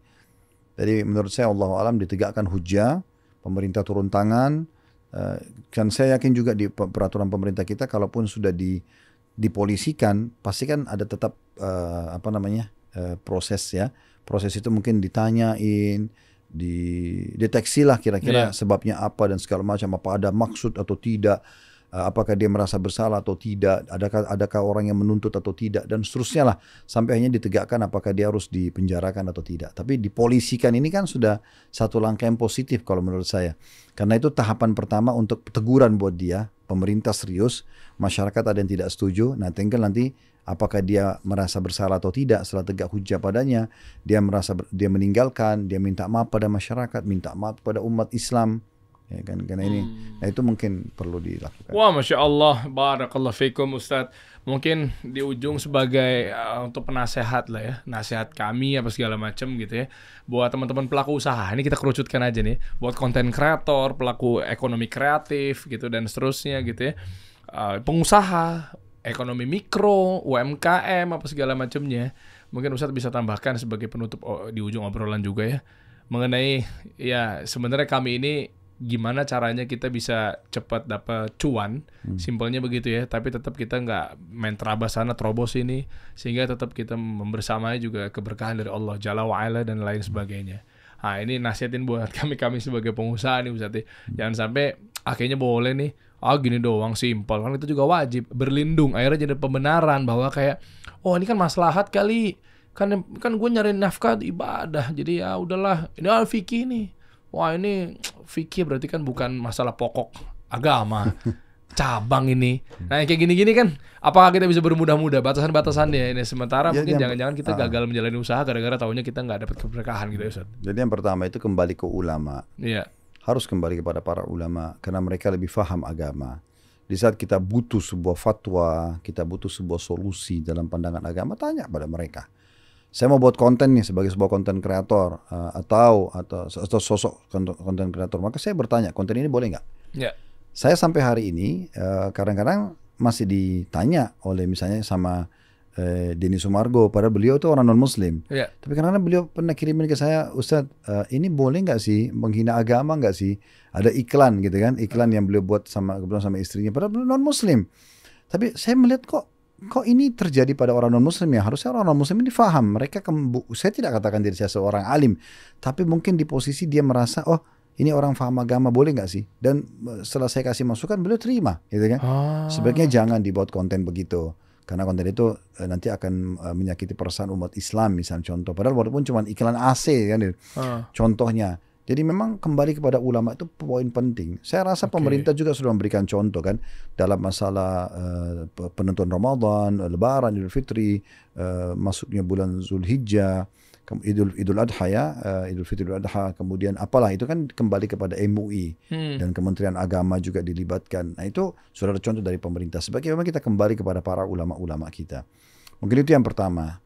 Dan kalau bisa setiap pengusaha, mungkin konten kreator pun ini kan berarti dia punya usaha ya. Tujuannya kan untuk cuan tadi, untuk punya pendapatan. Jadi kalau dia ada semacam dewan penasehat lah. Ya, dari kalangan asatidzah yang bisa dijadikan rujukan sehingga selalu konsultasi. Ini boleh nggak sih? Ini oke nggak sih? Saya punya ide begini. Karena kan kalau tidak nanti jadi bola liar ide-ide itu kan. Nah secara agama boleh. Karena agama itu seperti batasannya. Yang bodyguard kita lah. Ini boleh atau tidak gitu. Itu yang pertama. Jadi memang harus kembali kepada para ulama. Yang kedua juga perlu mungkin kita batasi pada norma-norma dalam arti kata selain agama ini juga secara manusiawi fitrahnya bagus gak sih, buruk gak sih? Karena ada orang kan asal buat aja konten, yang penting viral gitu kan. Dia nggak mau tahu itu menyinggung perasaan negara tertentu kah, suku tertentu kah, itu juga sebaiknya jangan gitu kan. Nah ini dia masuk ke batasan-batasan norma itu. Kemudian kalau kita kerucutkan lagi poin ketiga tentang masalah pengusaha muslim, ya kami sarankan ya untuk jangan luput daripada poin-poin ini. Ini saya sampaikan kemarin di Ghazwa Akademik. Kita ada kelas dari jam 8 pagi sampai jam 6 sore di Ritz-Carlton kemarin, memang untuk pengusaha-pengusaha muslim. Jadi fokus kepada hal-hal ini supaya dapat keberkahan seperti modal halal, sistem halal, produk halal. Oh ada ya jadi. Ya itu kan harus ada. Ya, gimana ini memang konten yang saya mau buat ini modalnya halal nggak? Sistem yang dipakai halal nggak? Nah yang kita akan outputkan ini halal nggak? Karena itu orang Islam penting masalah halal kan. Dan juga diikutkan dengan thayyibah, berkualitas. Kita bekerja berkualitas, kita buat konten yang berkualitas, kita jual produk yang berkualitas, kita tawarkan jasa yang berkualitas. Karena Nabi SAW mengatakan, Inna Allah yuhibbu min abdin idha amila amalan yutqinahu. Allah suka seorang hamba kalau melakukan satu perbuatan, dia menguasainya. Dia proporsional di situ. Nah ini contoh-contohnya. Jadi diikutkan dengan poin-poin ini. Dan tidak kalah penting adalah bagaimana diterapkan sunnah Nabi SAW untuk jujur dan amanah dalam bisnisnya. Dia profesional, dia transparan gitu kan. Dan yang tidak kalah penting juga masalah dia ikutkan dengan sedekah. Dia tahu di situ ada haknya orang lain. Nah, contoh misalnya hadis Bukhari yang menyebutkan ada orang sebelum kalian, kata Nabi SAW, dia lagi menunggu hujan karena musim paceklik. Kemudian sambil nunggu tiba-tiba ada awan yang lewat di atas dia, lalu terdengar suara gitu kan. Dan berbunyi mengatakan turunkanlah hujan di kebun fulan. Lalu kemudian dia ikutin karena dia penasaran, betul hujan itu turun ke tetangga dia. satu tempat lalu turun hujan di situ dan tidak turun di tempat lain. Karena penasaran dia tanya, namamu siapa? Pemilik kebun itu sebut namanya yang tadi disebutkan di awan itu. Kemudian dia bilang, apa yang kamu lakukan di kebun ini? Kok bisa semua kami ini nunggu hujan tidak dapat, kamu sendiri dapat hujan, dan namamu tadi disebutkan di awan itu, saya dengar langsung. Lalu dia mengatakan, kalau itu yang kamu butuh jawabannya, ketahuilah hasil dari usahaku ini aku bagi 3. Sepertiganya itu aku sedekahkan, sepertiganya aku kembalikan kepada modal usaha, sepertiganya lagi aku pakai untuk keluarga aku. Oh, Sehingga memang itu. ya, jadi keberkahan itu akan didapatkan kalau makin sering berbagi, makin sering berbagi. Dan ada survei cukup banyak secara internasional pun, walaupun kita bukan bicara Muslim, semua perusahaan yang punya kegiatan sosial itu akan jauh lebih berkah dan omsetnya selalu meningkat setiap tahunnya. Sedekah justru malah membuka rezeki juga Ustadz. Ya, kita harus tahu ada hak. Kan taunya kan hemat pangkal kaya Ustadz. Kalau kita Islam sedekah pangkal kaya. Sedekah pangkal kaya. Tadi menarik ya. Terakhir coba mungkin bisa tampilin dong. Tadi yang Ustadz katanya punya satu event kayak pelatihan apa segala macamnya. Itu ada lagi nggak dalam waktu dekat? Ada. Seminar-seminar pengusaha bisnis. Kita munculin aja. Tadi ada lagi nggak sih? Terakhir kapan? Baru kemarin di Oh, udah lewat. Ada lagi nggak nextnya, Mas Ondri? Ada. Ada lagi ya? Coba mungkin biar ada gambaran, kita munculin dulu posternya deh. Biar teman-teman enggak masuk ke akunnya Instagramnya Ustadz Khalid Basalamah coba. Wah, ini sambil menunggu Ustadz, semoga Allah balas dengan kebaikan Ustadz. Ya. Jazakallah khair, barakallahu fikum Ustadz udah mampir ke sini. Jadi saya sebenarnya sambil ada satu visi misi nyampein ke teman-teman semua gimana caranya setengah badan saya di pemerintah, setengah badan saya adalah pelaku swasta atau mungkin pengusaha Ustadz. Nah, jadi sebenarnya saya mau nyampein, cuma kan saya bukan kapasitasnya Ustadz. Nah, makanya saya ada satu strategi biar Ustadz atau tokoh agama yang ngomong. Sehingga nyampe tuh, suruh taat, gandengan sama gue, gandengan taat sama pemerintah, enak dah, bareng-bareng kita support apa segala macam. Nah, ini ya kan? Ini ya? Ya, ini coba diputar aja, Dok. Coba Ghazwa Academy. Itu kan testimoni. Perkenalkan nama saya Testimoni, coba. Moldi dari Bekasi. Kemarin tuh berdua sama Bapak. Dan tanggapan saya mengenai acara ini alhamdulillah ya, ilmunya nggak cuma banyak, tapi juga cukup penting karena ternyata selama ini ya kita bekerja itu nggak cuma untuk ngumpulin uang doang, tapi juga bisa ngumpulin pahala barokah yang mana 325 ya? insya Allah nggak cuma cari untung aja gitu. Tapi Itu bukannya belum tayang, bukan nanti ya? Udah. Lah, Ustadz, ya Allah maaf, ini yang acara ini, Ndri. Ya Allah, semoga Allah ampuni dosa-dosa saya, Ustadz. Lah acara ini ya? Iya. Masya Allah, rame banget lagi. Iya, Ondri ini apa namanya, WhatsApp Anda Ustadz. Datang diundang sama Ustadz. Apaan? Ini gue maksudnya ngisi apa? Enggak, undangan ini spesial apa seminar apa? Banyak konten kreator ikut, termasuk Dodi Zulkifli. Zulkifli. Oh, Mas Dodi, terus datang. Sobat HP. Oh, ini ya. Oh. Mas Ondri, lu bukan ingetin gue lagi. Ustadz, maaf Ustadz, ya Allah, bukannya ntar ya. Tapi ini intinya gini sebenarnya, kita menjelaskan kepada peserta pengusaha muslim ini 42 dalil tentang pentingnya Islam menyuruh kita menjadi orang kaya. Oh, jadi semangat kita nih. Jadi biar pondasinya, ternyata agama bolehkan, udah kerja aja gitu. Oh, jadi kaya raya boleh Ustaz? Iya. Justru tuh Ana datangkan 42 dalil. Ajib. Berapa lama dari pagi sampai sore? Iya. Itu kapan sih? Seharian. Emang lu bukannya bilang Januari ya? Awal tahun nih? November? Sama 8 kiat sukses. Kita bagi itu ada jaketnya, ada ini memang kayak seminar gitu. Ritz-Carlton. Islam dan kekayaan. Nah, ini juga menghadapi stigma juga bahwa sebenarnya jadi seru nih ngobrolan ini. Sebenarnya coba pause dulu deh, menarik deh. Ustadz, ini izin Ustadz ya. Ini nggak tahu nih Ustadz menyikapinya seperti apa. Jujur, saya ke Makassar Ustadz. Nah, ini kan kampung halamannya Ustadz juga kan. Saya diundang sama pengusaha. Oke? Beliau punya seafood lah. Termasuk ternama juga di sana gitu. Saya diundang. Ini menjadi pembahasan polemik. Ini sebenarnya obrolan penuntut ilmu aja. Mudah-mudahan kami salah dan kami tolong ditegur Ustadz. Ini obrolan para ikhwan aja sih sebenarnya. Tapi keresahannya aja wajar, makanya saya sampaikan ke Ustadz. beliau pernah berkata waktu kami diundang ke sana gitu, sharing-sharing bisnis apa segala macam gitu kan. Terus ternyata bilang begini, Der, kok kalau gua lihat ini kayaknya ada yang kurang matching nih yang disampaikan oleh guru-guru kita, asatidzah kita, atau mungkin ustadz-ustadz kita. Jadi maaf kalau kedengarannya agak lancang nih ustadz, tapi memang ini adalah keresahannya aja sih, mudah-mudahan juga kami salah. Kenapa, Mas? Iya, jadi artinya adalah, kok kita nih pengusaha, oke. Kan namanya pengusaha kan paham market, iya. Paham audiens, betul. Makanya ada istilahnya target audience, target market. Tapi kok kayaknya ustadz-ustadz kita harus diajari pembekalan seperti layaknya pengusaha. Maksudnya gimana, Mas? Iya. Ya pokoknya harus mengenal siapa audiensnya, siapa kayak target marketnya. Sehingga nanti akhirnya jadi nggak misleading nih. Contoh, menurut saya adalah ada kekeliruan. Nggak semua ustadz nih dia katakan. Misalnya ada ustadz ngundang satu jamaah gitu, bukan tablik akbar apa segala macam.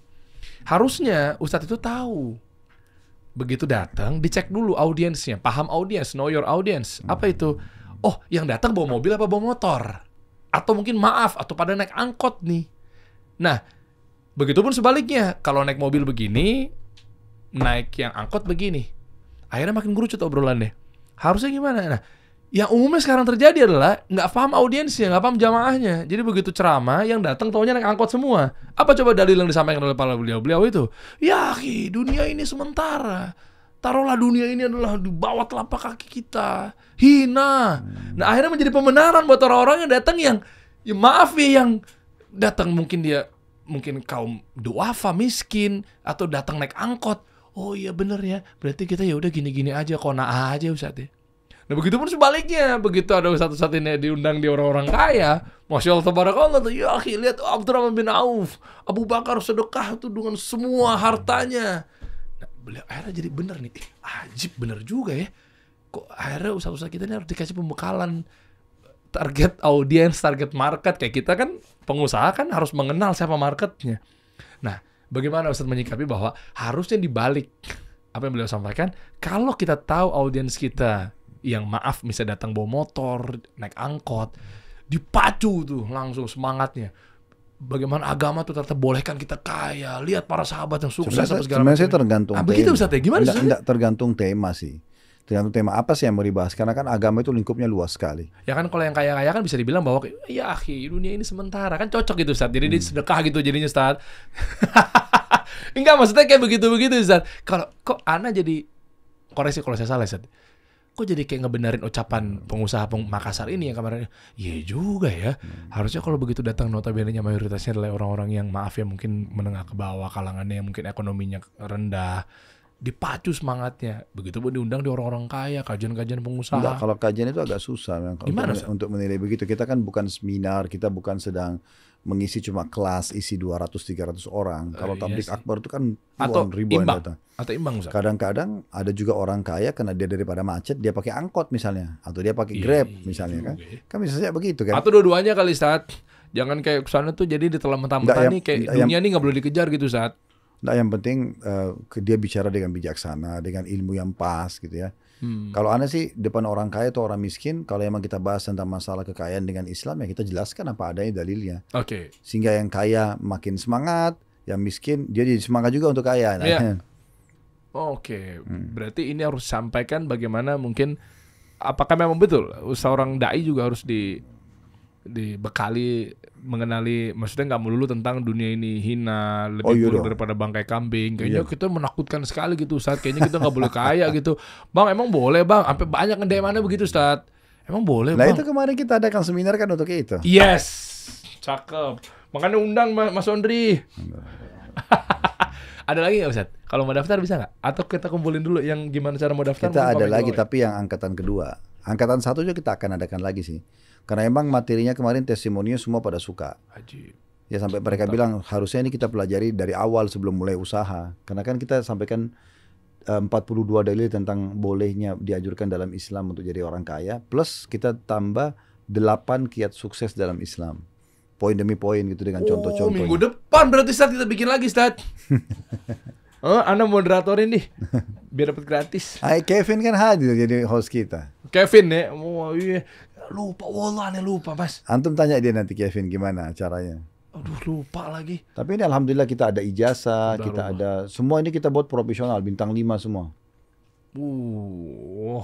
Harusnya iya. Anak pun enggak pakai kopiah. Mas Dodi. Oh, nggak pakai kopiah ya. Tapi tetap ya, tidak menjatuhkan muruahnya. Oh, Kalau enggak Ustadz dah, berbicara, Masya Allah. Siap, nanti Insya Allah Anda daftar yang buat yang berikutnya, Ustadz. Anda daftar. Tolong jangan kasih Anda diskon, Ustadz. Karena biar Allah catat sebagai itu bentuk keniatan. Wah, siapa tahu kan bisa kemudahan juga kan buat usaha nih, Ustadz. Syukran Ustadz, jazakallah khair, barakallahu fikum. Mudah-mudahan Ustadz selalu dijaga ilmunya, selalu diberkahi ilmunya. Dan buat teman-teman semua yang sudah hadir di sini, wah seru nih. Nanti kita bikin next part atau apa segala macam update-update ya Ustadz ya. Karena doain, ya bantulah teman-teman di pemerintahan juga Ustadz. Biar kita bisa gas terus. Insya Allah. Kita dukung dengan doa dan kita dukung dengan apapun yang kita mampu. Sesuai dengan level masing-masing gitu ya. Iya. Kalau kayak saya mungkin di level penceramah mungkin ya, mungkin kita juga akan sampaikan sesuai dengan level kita bagaimana dukungan terhadap pemerintah, program-program positifnya, dan kita coba menepis semua persepsi negatif dan ketakutan-ketakutan yang dimunculkan oleh orang-orang yang tidak bertanggung jawab gitu ya. Iya. Dan terakhir ya, mudah-mudahan juga Pak Prabowo, Pak Presiden, agenda program makan bergizi gratis. Nah, nanti next-nya bisa pakai menunya Ajwat Resto. Wah, masuk nggak tuh Pak Presiden anggarannya APBN, Pak? Mudah-mudahan Mas, kita nggak tahu ya. Nanti kita main-main lagi saat di restoran beliau yang di cabang yang kedua saat ya, di Radu Dalam. Ya, kita tunggu lagi gebrakan-gebrakan berikutnya. Syukur Ustaz, jazakallah khair. Assalamualaikum warahmatullahi wabarakatuh. Kita kasih solusi.